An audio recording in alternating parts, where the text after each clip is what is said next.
ഷാർജയിൽ അമ്മയും മകളും ജീവനൊടുക്കി. കൊല്ലം കേരളപുരം സ്വദേശിനി വിഭഞ്ചികയും 1.5 വയസ്സുള്ള മകൾ വൈഭവിയുമാണ് ജീവനൊടുക്കിയത്.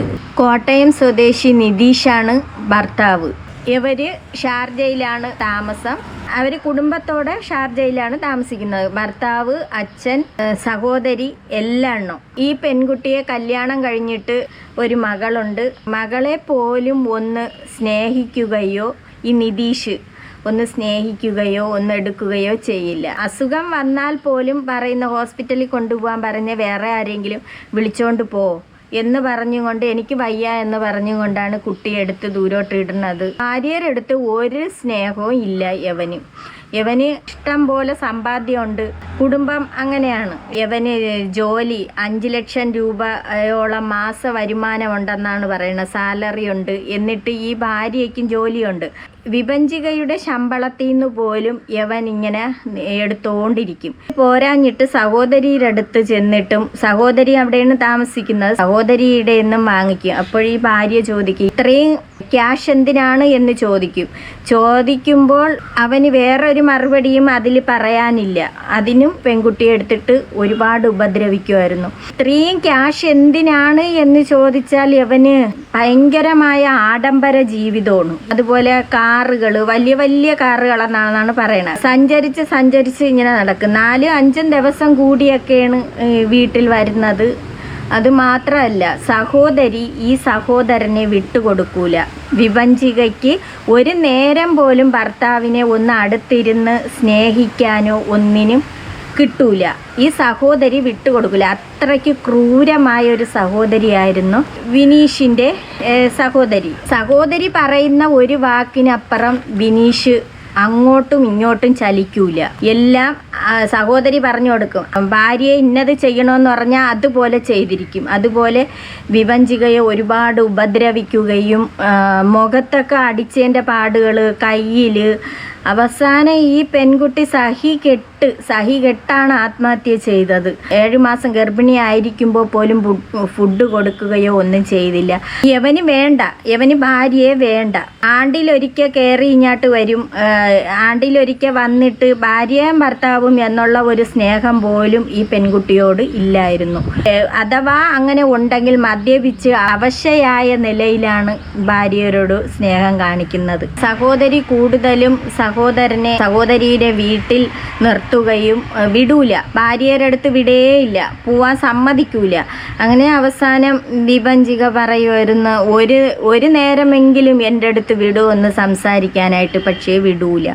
ഇയാൾ അറിഞ്ഞിട്ട് ഈ ഭാര്യയുടെ അടുത്ത് പോവുകയും ഇല്ല. ഇവൻ പറയുന്ന ഒരു കാര്യം ഉണ്ടായിരുന്നു, ഞാൻ കല്യാണം കഴിച്ചത് എനിക്ക് വേണ്ടി മാത്രമല്ല, എൻ്റെ അച്ഛനും കൂടി വേണ്ടിയിട്ടാണ്. അച്ഛന് വഴങ്ങിക്കൊടുക്കണമെന്നും. ഒരു അച്ഛന് മരുമോള് വഴങ്ങിക്കൊടുക്കണം. അവൻ്റെ അച്ഛൻ വൃത്തികേടുകൾ ഈ പെൺകുട്ടിയോട് കാണിക്കുകയാണെങ്കിൽ അവൻ്റെ അടുത്ത് പറഞ്ഞാൽ അപ്പോൾ അവൻ പറയും, അതങ്ങ് നീ സമ്മതിച്ചു കൊടുക്കണം എന്നാണ് പറയണത്. ഇത് എവിടത്തെ അപ്പോഴേ ഈ പെൺകുട്ടിക്ക് ഇങ്ങനെയൊക്കെയുള്ള രംഗങ്ങൾ വന്നപ്പോൾ വിഭഞ്ചിക എന്തോ ചെയ്യണമായിരുന്നു, വേണ്ടെന്നും പറഞ്ഞ് പോവുകയോ എന്തെങ്കിലും ചെയ്യും. പക്ഷേ ഇത് ചെയ്തില്ല. എന്ന് പറഞ്ഞാൽ ഈ കുട്ടിക്ക് അച്ഛനില്ലെന്ന് തോന്നുന്നു. നീ മരിച്ചു പോയോ അതേ ഇനി അല്ലാതെയാണോ എന്നുള്ളത് അറിയാൻ വയ്യ. അമ്മ ഒരു സിംഗിൾ പാരൻ്റാണ്. അതുകൊണ്ട് അവൾ എത്രയും സഹിച്ച് ഈ പെൺകുട്ടി അവനൊപ്പം പോകണം എന്നുള്ളൊരു ആഗ്രഹമായിരുന്നു. മോൾക്ക് അച്ഛനെ വേണം.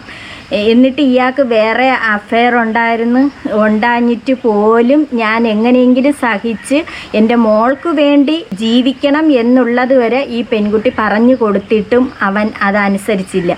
അവസാനം അവന് വേണ്ട എന്നുള്ളൊരു ഇതായി അവൻ ഡിവോഴ്സ് നോട്ടീസ് അയച്ചതിൻ്റെ പിറ്റെന്നാണ് ഈ പെൺകുട്ടി ഇത് ചെയ്യണത്. കുറച്ച് വാക്കുകൾ പറയുന്നുണ്ട്, അതൊന്ന് കേൾക്കാം. പോസ്റ്റ്മോർട്ടം നടക്കുമെന്നാണ് ബന്ധുക്കൾക്ക് കിട്ടിയ അറിയിപ്പ്. അവളും അവളെ അച്ഛനും കൂടെ എന്റെ കുഞ്ഞിനെ ഇങ്ങനെ നശിപ്പിച്ചത് കേട്ടോ. 7-8 മാസം ഭക്ഷണം കൊടുത്തില്ല. അവളെ അച്ഛനെ അവനെ വെറുതെ വിടുന്നത്. അവൾ ഒരുത്തിയാണ് എന്റെ കുഞ്ഞിന്റെ ജീവിതം നശിപ്പിച്ചത്. മികച്ച സാമ്പത്തിക സ്ഥിതിയുള്ള മകളുടെ ഭർത്താവിന്റെ കുടുംബം ഷാർജയിലെ പോസ്റ്റ്മോർട്ടം നടപടികൾ അട്ടിമറിക്കാൻ സാധ്യതയുണ്ടെന്ന് വിലയിരുത്തിയാണ് മൃതദേഹം സംസ്ഥാനത്ത് എത്തിച്ച ശേഷം വീണ്ടും പോസ്റ്റ്മോർട്ടം നടത്തണമെന്ന് ബന്ധുക്കൾ ആവശ്യപ്പെടുന്നത്. പോസ്റ്റ്മോർട്ടത്തിലൂടെ മാത്രമേ മരണത്തിന്റെ ഉൾപ്പെടെ നിജസ്ഥിതി മനസ്സിലാക്കാൻ കഴിയുകയുള്ളൂ. ഇക്കാര്യം ചൂണ്ടിക്കാട്ടി പോലീസ് മേധാവിക്കും സർക്കാരിനും കുടുംബം പരാതി നൽകിയിട്ടുണ്ട്. ഭർത്താവിൽ നിന്നും ബന്ധുക്കളിൽ നിന്നുമുള്ള പീഡനമാണ് മരണത്തിന് കാരണമെന്നതാണ് കുടുംബത്തിന്റെ ആരോപണം. രണ്ടുപേരുടെയും ബോഡി കമ്പൽസറി ആയിട്ട് നമ്മൾ ഇവിടെ കൊണ്ടുവരേണ്ട ആവശ്യകതയുണ്ട്. ആ മരണത്തിലുള്ള ദുരൂഹത നീക്കണമെങ്കിൽ ഇവിടെ റീപോസ്റ്റ്മോർട്ടം ഉൾപ്പെടെയുള്ള കാര്യങ്ങൾക്കാണ് നമ്മൾ ഇപ്പോൾ ഫോക്കസ് ചെയ്യുന്നത്. ഷാർജയിൽ വെച്ച് നടന്നതുകൊണ്ട് തന്നെ അവിടുത്തെ പോലീസിന്റെ അന്വേഷണം നടക്കുന്നുണ്ട്. മാത്രമല്ല, ഇവിടുത്തെ വിദേശകാര്യ മന്ത്രാലയത്തിന് കുടുംബം പരാതി നൽകിയതിനാൽ ഈ പരാതി ദുബായ് കോൺസുലേറ്റിനും കൈമാറി. നടപടികൾ പൂർത്തിയാക്കി തിങ്കളാഴ്ച ഷാർജയിലെ പോസ്റ്റ്മോർട്ടം നടപടികൾ നടക്കുമെന്നാണ് ഈ വിഭജികയുടെ ബന്ധുക്കാരും പറയണത്. ഇഞ്ഞു കൊണ്ടുവരണമെന്നാണ്. ഇത് എങ്ങനെയാണ് കൊന്നതെന്ന് എങ്ങനെ അറിയാം? ഈ പെൺകുട്ടി ചെയ്തതാണോ അതേ ഇനി ഇയാൾ ചെയ്തതാണോ എന്ന് എങ്ങനെ അറിയാം? കൊന്നു കെട്ടി തൂക്കി ഇവർക്ക് അറിയണ്ടേ? അതുകൊണ്ട് ഇഞ്ഞു കൊണ്ടുവന്നിട്ട് റീപോസ്റ്റ്മോർട്ടം ഒന്നുകൂടി ചെയ്യണം എന്നാണ് പറയുന്നത്. സഹോദരി പറഞ്ഞ് ആണ് ഓരോന്നും ചെയ്യിക്കണത്. ഈ വിഭജികയുടെ മുടി മുറിച്ചു മൊട്ടയടിച്ച് അതിനിടയിൽ വെച്ചിട്ട് സഹോദരി പറയണത് എവളെ വികൃത കോല ആക്കണം. നല്ല സുന്ദരിയായൊരു പെൺകുട്ടിയാണ്. അത്ര ദുഷ്ട ചിന്താഗതിയാണ് ഈ സഹോദരിക്ക്. അമ്മാവനും അവൻ്റെ അച്ഛനും യവനും എന്നുള്ളത് മനസ്സിലാക്കാന്നുള്ളേ ഉള്ളൂ. അത്രയ്ക്ക് നീചമായ അത്രയ്ക്ക് ക്രൂരമായിട്ടുള്ള പീഡനം വരുന്ന ഈ പെൺകുട്ടിയെ എല്ലാം സഹിച്ച് അവിടെ കിടന്നെന്നുള്ളതാണ്. ഇനി അമ്മയുടെ വാക്കുകൾ കേൾക്കാം. അമ്മ കരഞ്ഞ് ഓരോന്ന് പറയുന്നുണ്ട്. എൻ്റെ സംശയം, എൻ്റെ മോള് അവളെ നാത്തൂൻ്റെ ഭർത്താവിനൊരു മെസ്സേജ് അയച്ചെന്ന്. എൻ്റെ ഭർത്താവിനെ ഇനി വിട്ടുതരാൻ പറ അവളോട്. എൻ്റെ ഭർത്താവ് ഞാനും കുഞ്ഞുമായിട്ടല്ലേ ജീവിക്കണ്ടേ? എന്തിനിവരെ അവനെ വിളിച്ചോണ്ട് പോന്ന്? ചേട്ടൻ പറ, അവളോട് പറ, എൻ്റെ ഭർത്താവിനെ ഇനി വിട്ടുതാ, ഞാനും എൻ്റെ കുഞ്ഞും ഭർത്താവുമായിട്ട് ജീവിക്കട്ടെ. അവൾക്ക് ഒരേ ആഗ്രഹമുള്ളായിരുന്നു സാറേ. അവളെ കൂടെ അവളെ ഭർത്താവും കുഞ്ഞും വേണം. അവൾക്ക് വേറെ ഒന്നും വേണ്ട. നിനക്ക് അഫെയർ ഉണ്ടെന്ന് അവൾ അറിഞ്ഞപ്പോഴും പറഞ്ഞിടാ ഞാനത് സഹിക്കാൻ തയ്യാറാ. എൻ്റെ കുഞ്ഞിന് അച്ഛനായിട്ട് എനിക്ക് ഭർത്താവായിട്ട് നീ മതി. എനിക്ക് നീയേ ഉള്ളു. എനിക്കല്ലാതെ വേറെ ആരും വേണ്ട. നിന്റെ സ്വത്ത് നീ. ഇവന് വേറെ ബന്ധം ഉണ്ട് എന്ന് അറിഞ്ഞിട്ട് പോലും ഈ വിഭജിക എന്തോന്ന് ഇത് ഇവക്ക് അവനെ മതി എന്നുള്ള ഒരു ഇതായി. ആർക്കോ കൊടുത്തോ, അതൊന്നും വേണ്ട. എനിക്ക് ജോലിയുണ്ട്. പക്ഷേ എനിക്ക് നീ ഇല്ലാതെയും എൻ്റെ കുഞ്ഞില്ലാതെയും ജീവിക്കാൻ പറ്റത്തില്ല.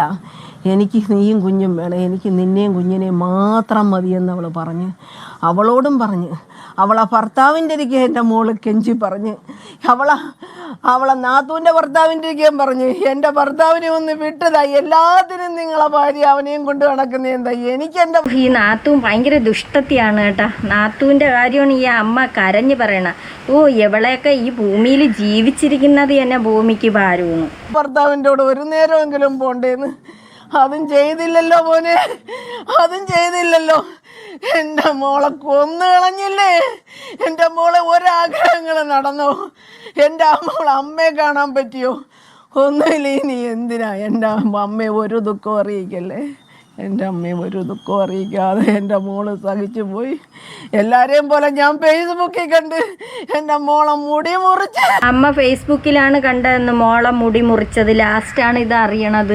മോള് ഫേസ്ബുക്കിൽ കുറിച്ച വാക്കുകളും ആ ഫോട്ടോയൊക്കെ വെച്ച് ആ മുടി മുറിച്ച് മൊട്ടയടിച്ച് ഇത്ര ദുഷ്ടനാണ്. എൻ്റെ മോളെ വികൃതമാക്കി. അവളെ നാത്തൂനുള്ള ഇഷ്ടം അതായിരുന്നു എൻ്റെ മോള് വിരൂപിയാവണമെന്ന്. അവൾ ആഗ്രഹം സാധിച്ച് മതിയായി.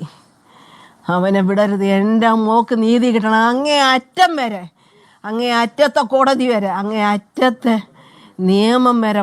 അമ്മ പറയണത് അങ്ങേ അറ്റത്തെ നിയമം വരെ, അങ്ങേ അറ്റത്തെ കോടതി, അങ്ങേ അറ്റം വരെ പോകൂന്നാണ് അവർ പറയണത്. ഇതിനിടയിൽ വെച്ച് 3-4 ദിവസത്തേക്ക് നാട്ടിൽ വരാനായിട്ട് വിഭജിക ഈ നിതീഷിൻ്റെ അടുത്ത് കെഞ്ചി പറഞ്ഞു. 4 ദിവസം ഞാൻ നാട്ടിൽ പോയിട്ട് ഒന്ന് പോയി അമ്മയെ കാണണമെന്ന്. എന്നിട്ട് പോലും ഈ ദുഷ്ടൻ ഇവൻ വിട്ടില്ല. ID കാർഡ് ഇങ്ങനെയൊക്കെയുള്ള സാധനങ്ങൾ എടുത്ത് ഇവൻ മാറ്റിയായിരുന്നു. പോവാൻ സമ്മതിച്ചില്ല. അങ്ങനെ വിഭജിക തീരാ നോവായി മാറിയിരിക്കുകയാണ് വിഭജികയും മോളും. ഇനി ആ മൃതശരീരങ്ങൾ നാട്ടിൽ കൊണ്ടുവന്ന് അതിനെ പോസ്റ്റ്മോർട്ടം ചെയ്ത് എന്താണ് സംഭവിച്ചത് അറിയാൻ പറ്റൂല. അതിന് കൊന്നുകെട്ടി തൂക്കിയതാണോ എല്ലാം കൂടി ചേർന്ന്, അല്ലാതെ ഇനി സ്വയം ആത്മഹത്യ ചെയ്തതാണോ എന്നൊക്കെ അറിയണമെങ്കിൽ അത് ഒന്നും കൂടെ പോസ്റ്റ്മോർട്ടം ചെയ്യണം എന്നാണ് അവരെ വീട്ടിലുള്ളവർ പറയണത്. ഭർത്താവിൻ്റെ വീട്ടിൽ ഒരുപാട് സഹിച്ച് നാത്തൂൻ പോരെന്ന് പറഞ്ഞാൽ അത് ചില്ലറയല്ല. നാത്തൂൻ ഭർത്താവിനെ സഹോദരനെ എങ്ങോട്ടും വിടാതെ വെച്ചിരുന്ന് അമ്മായിയപ്പൻ മരുമോളെ ഇതിലൊക്കെ എന്താണ് സംഭവിച്ചതെന്ന് എല്ലാം കണ്ടുപിടിക്കണം. അമ്മയെ കൊണ്ട് താങ്ങാൻ പറ്റാത്ത ഒരു ഇതാണ്. അമ്മയെ വന്നൊന്ന് കാണാനോ ഒന്നിനും യവൻ അനുവദിക്കാത്ത ഒരുത്തനായിരുന്നു. അതുപോലെ അവർക്ക് ഒരുപാട് ആസ്തിയോ അങ്ങനെയൊന്നും ഇല്ലായിരുന്നു. ഉള്ളത് കൊടുത്ത് അവർ കല്യാണം കഴിപ്പിച്ചു വിട്ടു. പക്ഷെ അവന് കോടികളുടെ ആസ്തിയായിരുന്നു. പാവപ്പെട്ടവരെ പണക്കാരുടെ വീട്ടിൽ പണക്കാർക്ക് കല്യാണം കഴിച്ച് കൊടുക്കുന്നതിനെ പറ്റി പണം ഉള്ള ഒരു പെൺകുട്ടി പണം ഉള്ള ഒരു പയ്യൻ്റെ വീട്ടിൽ ചെന്ന് കയറിയാലും ഗതി ഇത് തന്നെയാണ്. ഇപ്പം കൂടുതലും ഇങ്ങനെയുള്ളതാണ്. കല്യാണം കഴിച്ച് 1 2 1 മാസം 2 മാസം ആവുമ്പോഴേ ഒന്നുകിൽ തൂങ്ങി മരിക്കാം, അല്ലെങ്കിൽ അതിന് കൊലപാതകങ്ങൾ തന്നെയാണ് ഇങ്ങനെ നടക്കുന്നത്. പക്ഷേ വിഭജിക ഇങ്ങനെ ചെയ്യണ്ടായിരുന്നു. ആ മോളെയും കൊണ്ട് എങ്ങനെയെങ്കിലും ഒന്നും വേണ്ട എന്ന് പറഞ്ഞുകൊണ്ട് ആ മോളെ എടുത്തുകൊണ്ട് നാട്ടിൽ വരാം. പക്ഷെ നാട്ടിൽ വരാനും അവൻ സമ്മതിച്ചില്ല. എൻ്റെ രേഖകളെല്ലാം എടുത്ത് മാറ്റിയായിരുന്നു. പക്ഷെ സ്വർണവും പണവും ഒന്നും ഉള്ളത് ഇവരിട്ട് കൊടുത്തതൊന്നും എല്ലാം ഉണ്ടെന്നാണ് പറയണത്. ഇതുപോലെ തന്നെ ഓരോ സംഭവങ്ങൾ ഇങ്ങനെ നടന്നുകൊണ്ടിരിക്കണത്. അവരെ കൊണ്ട് ഒട്ടും താങ്ങാൻ പറ്റാത്തൊരു സാഹചര്യം ആവുമ്പോൾ അവർ ഇങ്ങനെ ചെയ്തു പോണതാണ്. അങ്ങനെ ആരും ചെയ്യാതിരിക്കുക, വേറെ ഒന്നി മാറി താമസിക്കുകയോ അങ്ങനെ എന്തെങ്കിലും ചെയ്യുക. അല്ലെങ്കിൽ നിങ്ങൾക്ക് പരസ്പരം സംസാരിച്ച് ബന്ധം വേർപെടുത്തുകയോ അങ്ങനെയൊക്കെ ചെയ്യാവുന്നതാണ്. എന്തെല്ലാം ഓപ്ഷനുണ്ട്. ഇതൊന്നും ചെയ്യാതെ പെട്ടെന്ന് എടുക്കുന്ന ഒരു തീരുമാനമാണ് ഈ മരണം എന്ന് പറയുന്നത്. ഇനിയെങ്കിലും ഇങ്ങനെ ഒന്നും സംഭവിക്കാതിരിക്കട്ടെ എന്ന് നമ്മൾ പല ഇതിലും പറയും. എല്ലാവരും ആഗ്രഹിക്കുന്ന ഒരു കാര്യമാണ് ഇങ്ങനെയൊന്നും ഇനി സംഭവിക്കാതിരിക്കട്ടെ എന്ന്. പക്ഷേ വീണ്ടും ഒരേ ദിവസം ചെല്ലുന്തോറും ഇത് ഒന്നുകിൽ സ്ത്രീധന പീഡനം, പിന്നെ സ്വർണം കുറഞ്ഞു പോയി എന്നൊക്കെ ഉള്ള ഒരു ഇതിൽ ഭയങ്കര ഒരുപാട് ഉപദ്രവം. പോരെങ്കിൽ നാത്തൂൻ പോരെന്ന് പറഞ്ഞാൽ ചില്ലറയല്ല. ഈ നാത്തൂന്മാർ ഉള്ളത് ഇല്ലാത്തത് എല്ലാം കണക്ക് തന്നെ. എല്ലാവർക്കും ഉണ്ട് ഇതുപോലെയുള്ള അനുഭവം. അനുഭവിച്ചു മുന്നോട്ട് വന്നവരാണ്. അതുകൊണ്ട് ഇങ്ങനെയൊക്കെയുള്ള അനുഭവങ്ങൾ വന്ന ഒരു കാര്യം ചെയ്യുക, ഒന്നുകിൽ മാറി താമസിക്കുക, അല്ലെങ്കിൽ നിങ്ങൾക്ക് വേണ്ടാന്നുണ്ടെങ്കിൽ ഡിവോഴ്സ് ചെയ്യുക. ജീവൻ വേണമെന്നുണ്ടെങ്കിൽ ഇങ്ങനെയൊക്കെയുള്ള കാര്യങ്ങൾ ചെയ്താലേ നമുക്ക് മുന്നോട്ട് ജീവിക്കാൻ പറ്റുള്ളൂ. അയാൾക്ക് ലക്ഷങ്ങൾ ഒരു മാസം വരുമാനം ഉണ്ടായിട്ട് വേറെയും അയാൾക്ക് കിട്ടുന്നുണ്ട്, ഭാര്യരത് കിട്ടുന്നുണ്ട്, സഹോദരി കിട്ടുന്നുണ്ട്, എന്നിട്ട് അയാൾക്ക് തികഞ്ഞില്ല. ഇയാൾക്ക് വേറെ ബിസിനസ്സുകൾ ഒരുപാട് ഇങ്ങനെ ഉണ്ടായിരുന്നു. ഈ പണം കൊണ്ട് കൊടുത്തുള്ള ബിസിനസ്സുകൾ ഒരുപാടുണ്ടായിരുന്നു. അതുകൊണ്ടാണ് അയാൾക്ക് കടം വാങ്ങിക്കുന്നത് വരെ അയാൾ ചിലവാക്കിക്കൊണ്ടിരിക്കും. ഇതിലൊന്നും ചെന്ന് ചാടരുത്. എന്തെങ്കിലും ബുദ്ധിമുട്ട് അങ്ങനെ വന്നു കഴിഞ്ഞാൽ നിങ്ങൾക്ക് മാറി താമസിക്കാം. അതൊക്കെ ഉള്ളൂ.